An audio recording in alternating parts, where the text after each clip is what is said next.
Thĩinĩ wa thikũ inya a Kenya nĩ makambĩrĩria kwamũkĩra ibandĩ cia kĩrĩu na kũninwo kwa ũhũthĩri wa ibandĩ iria irahũthĩka ihinda rĩrĩ iria ciarugũririo mĩaka 28 mĩhĩtũku. Mwandiki mũkaru rũhonge-inĩ rwa ũthami Julius BITOK oigĩte gĩbandĩ kĩerũ kana maisha card gĩkarugũrio mwambĩrĩrio wa kiumia giukite kaunti-inĩ ya NAIKURU nĩ President William RUTO. We are ready with the maisha number, maisha card, digital ID and national population register. We are ready like yesterday and we look forward to the launch on Monday 2nd in Nakuru. Kũringana na abithaa wa rũhonge rwa ũthami Christopher Wanjaũ oigĩte gĩtũmi kĩnene kĩa ũcenjia wa gĩbandĩ gĩkĩ nĩ atĩ kĩrĩa kĩrahũthĩka ihinda rĩrĩ gĩtikinyanĩire ikĩro cia gĩgatiba. The card that we are having currently was also not compliant with the Kenyan Constitution. I know if you produce your ID cards, there are districts, there are names like districts which are now no longer there. But we have now introduced counties just to make sure that the current card is also compliant. Digital ID has very specific features where it has your nationality records, but it's fully authenticated through your biometric data.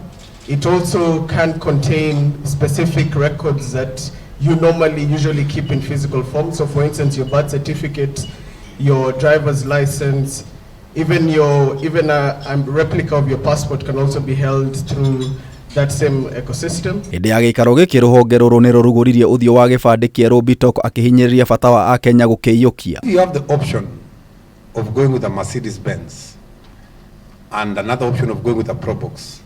Natural instinct will take you to a Mercedes and you leave the Probox, right? So the Probox is the second generation ID. Mercedes Benz is third generation ID. Rĩu Mũkenya arĩ na wĩyathi wa gwĩthurĩra kuoya gĩbandĩ kĩrĩa angĩkuua nĩkĩo maisha card kana gũkorwo nakĩo thimũ-inĩ. Evid CB agĩtarĩria njĩra ya kwĩyandĩkithia nenda-inĩ ũtegwĩkinya wabici-inĩ o yothe ya thirikari. You get your digital ID, you click activate your digital ID. It will ask you to either scan your face or your fingers. Once you scan your face or your fingers, it then takes your data and compares with the data currently in the national database where you registered your ID.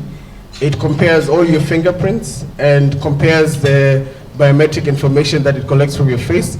It checks that you're alive and it checks for liveness as part of that particular journey.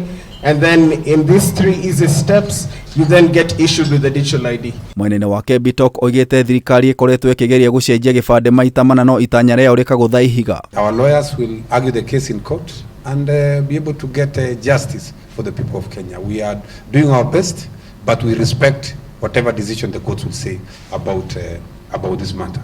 Mahithũrĩtie bata ũngĩ wa mũtaratara ũyũ nĩ gũteithĩrĩria Akenya gwĩkĩraga kĩrore nenda-inĩ. This will stop any specific fraud of where people can copy signatures whether in the private sector or even manipulation of government documents and such things. This would be a foolproof security feature. Maya magĩthiaga na mbere rũhonge rwa ũthami no rũthiĩte na mbere na kuoya mawoni kũrĩ mũingĩ megiĩ ũcenjia wa gĩbandĩ gĩkĩ kĩerũ. Challenge yenye iko kubwa ni hiyo tu kidogo ya kuuliza what happened to the huduma number, and huduma number haikuwa inafanya haikuwa ina capture hizi vitu zote. Huduma number ilikuwa ni kama kubadilisha tu ID yenye mtu ako nayo.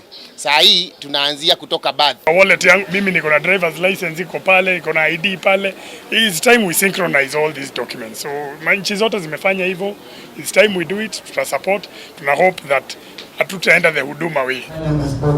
Ngĩribotera Kameme TV, Jeta Gĩtaũ wa Wanjikũ.